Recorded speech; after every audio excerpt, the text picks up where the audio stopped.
course, you're going to learn about how you're going to simulate realistic explosion inside Maya and how you're going to get passes for compositing inside Nuke. And the most important aspect of any kind of explosion, which is color correction and color grading, and the temperature means the fire has to be correctly, perfectly. Otherwise, you're not going to get a believable, realistic looking fire. Because of in fire or any kind of natural effects you have, the PP means post-production is extremely important part of its own workflow. So this is what I would like to show you, that how you're going to deal with this kind of situation when you are dealing with explosion or any kind of effects, that how you're going to get matte and the proper way of changing color in real time inside Nuke, and without wasting too much time inside 𝐒𝐔𝐁𝐒, inside any kind of 3D packages.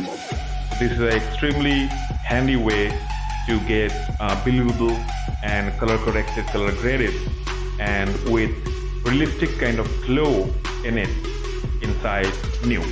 Hope you will be liking this course. See you in the first lecture.